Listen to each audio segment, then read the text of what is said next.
धीर समीर परस से पुलकित, विकल हो चला श्रांत शरीर। आशा की उलझी अलकों से, उठी लहर मधुगंध अधीर। धीर समीर परस से पुलकित, धीमे बहने वाले हवा के स्पर्श से मनु का थका हुआ शरीर पुलकित और व्याकुल हो उठा।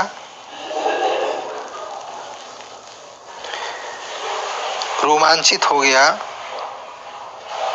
उनकी व्यग्रता अत्यंत बढ़ गई। वे जीवन में उत्पन्न होने वाली आशा से प्रेरित होकर अपनी जीवन संगिनी की कल्पना करने लगे और वो कल्पना इतनी सुखद थी मानो कि उनकी जीवन संगिनी के लहराते हुए घुंघराले बालों से मधुर और मादक सुगंध की लहरें उठने लगी, जिसका अनुभव वो करने लगे। और वो गंध भी कैसी थी, मधुगंध अधीर, बेचैन कर देने वाली गंध थी, व्याकुल बना देने वाली गंध थी। कवि कहना यह चाहता है कि उस प्राकृतिक परिवेश में, सुंदर प्राकृतिक परिवेश में धीमी धीमी बहने वाली हवा जब उनके शरीर को स्पर्श करती है तो मनु का थका हुआ शरीर, अलसाया हुआ शरीर स्फूर्ति से भर जाता है, रोमांचित हो जाता है और उनको अपनी जीवन संगिनी के घुघराले बाल और उसमें से उठने वाली मधुर गंध की याद आने लगती है और वो बेचैन हो जाते हैं उससे मिलने के लिए। मनु का मन था विकल हो उठा, संवेदन से खाकर चोट। संवेदन जीवन जगती को जो कटुता से देता घोंट। लेकिन मन की यह जो कल्पना थी वो कल्पना ही थी, सपना ही था, अतीत की स्मृतियां ही थीं। वो उस समय का यथार्थ नहीं था, क्योंकि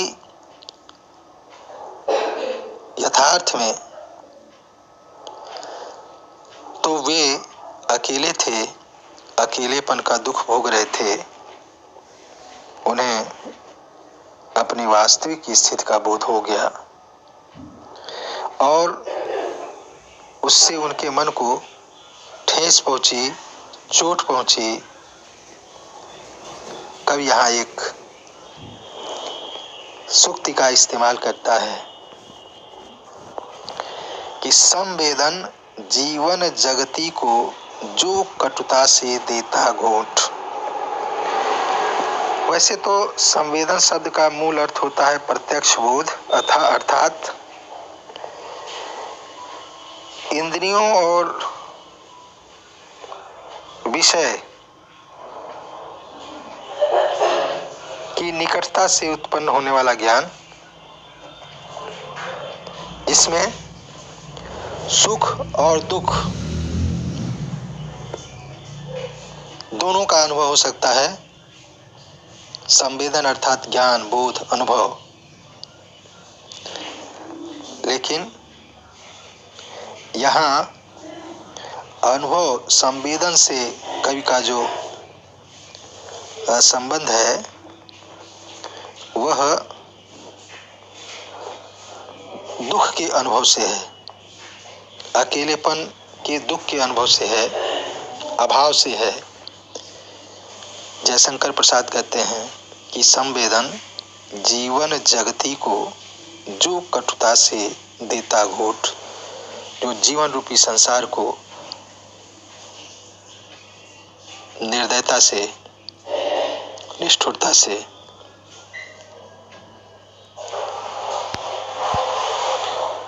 गला घोंट देता है।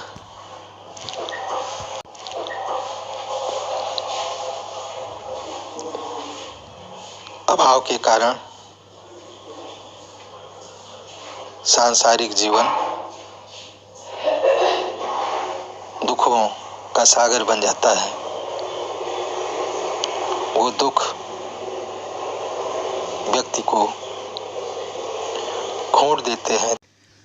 आह कल्पना का सुंदर यह जगत मधुर कितना होता, सुख स्वप्नों का दल छाया में पुलकित हो जगता सोता।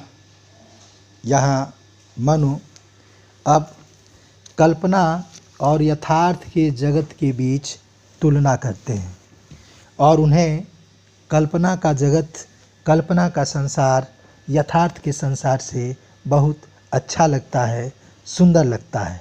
व्यक्ति को यदि कल्पना की छूट दी जाए तो निश्चित तौर पर वह अच्छी से अच्छी कल्पनाएं करना चाहेगा, कल्पना के सुख भोगना चाहेगा। मनु कहते हैं, आह कल्पना का सुंदर यह जगत मधुर कितना होता, कल्पना का संसार कितना अच्छा होता है, कितना मधुर होता है। सुख स्वप्नों का दल छाया में पुलकित हो जगता सोता।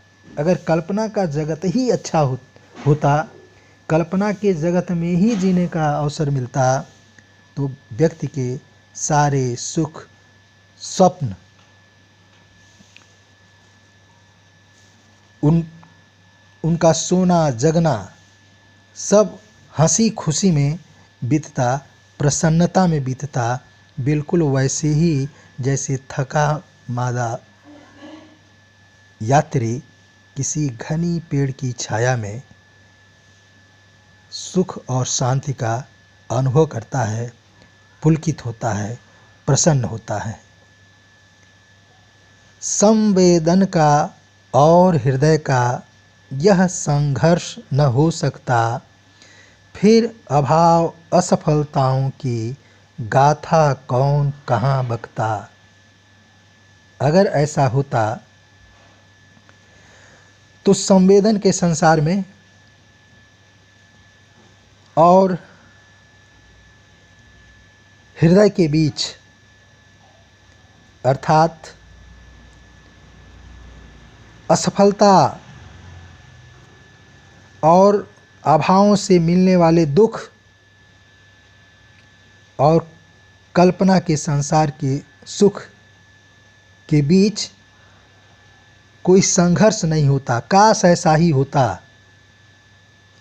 कि कल्पना और यथार्थ के बीच कोई संघर्ष नहीं होता, कोई विरोध की स्थिति नहीं होती, तब फिर अभाव असफलताओं की गाथा कौन कहाँ बकता।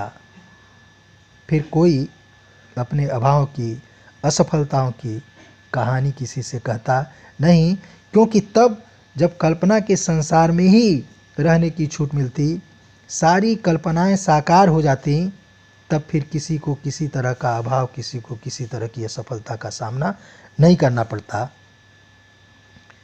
लेकिन ऐसा है नहीं। मनु के जीवन में या सामान्य मनुष्य के जीवन में असफलताएं भी मिलती हैं और अभाव भी रहते हैं। लोग अपनी असफलता, अपने अभाव के बारे में बातचीत करते ही रहते हैं। मनु के माध्यम से जयशंकर प्रसाद कहते हैं कि कब तक और अकेले कह दो, हे मेरे जीवन बोलो, किसे सुनाऊं कथा, कहो मत अपनी निधि न व्यर्थ खोलो। मनु कल्पना और यथार्थ के बीच की विषमता के बारे में सोचते हैं, फिर अपने जीवन के बारे में, खुद के जीवन के बारे में सोचते हैं तो उनको अपने अकेलेपन का बोध होता है और अकेलेपन का वो कष्ट उनका बढ़ जाता है। वो सवाल करते हैं, खुद अपने आप से सवाल करते हैं कि कब तक और अकेले, यह अकेलापन कब तक और भोगना पड़ेगा। कह दो हे मेरे जीवन बोलो, हे मेरे जीवन। स्वयं से वो सवाल करते हैं, अपने जीवन से प्रश्न पूछते हैं कि बताओ कब तक और अकेले रहना पड़ेगा। अकेलेपन का कष्ट अनुभव कह दो, बोलो। इन शब्दों के इस्तेमाल से उनकी जो अकेलेपन की पीड़ा है उसकी गहराई व्यक्त हो रही है। किसे सुनाऊं कथा, मनु अपने जीवन की कथा, अपने अभाव की कथा, अपने असफलता की कथा सुनाना चाहते हैं, बांटना चाहते हैं अपना दुख सुख, लेकिन कोई बांटने के लिए है नहीं।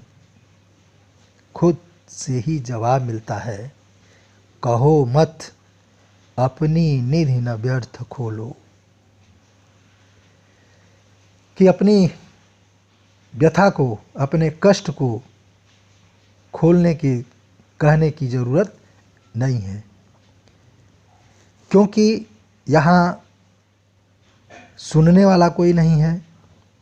और अगर सुनने वाला कोई हो भी तो न जाने वो उसको समझ पाएगा भी कि नहीं समझ पाएगा, उसको अनुभव कर पाएगा कि नहीं कर पाएगा। रहीम का एक बहुत चर्चित दोहा है, रहीमन निज मन की व्यथा, मन ही राखेउ गोय, सुन इठलई हैं लोग सब, बाँट न लई हैं कोय। कि अपने मन की व्यथा अपने भीतर ही रखनी चाहिए, उसको कहना नहीं चाहिए, क्योंकि सुनने वाले लोग सुनकर इठलाएंगे, इतराएंगे, मजाक बनाएंगे, उसको कोई बाँट नहीं लेगा। मनो अपने जीवन की उसी व्यथा के साथ यहाँ मौजूद हैं, उस व्यथा को वो बांटना चाहते हैं, लेकिन खुद उनके मन में यह सवाल है कि वो किससे बांटें, और अगर जिससे बांटेंगे वो उसको सुन समझ अनुभव कर पाएगा कि नहीं कर पाएगा।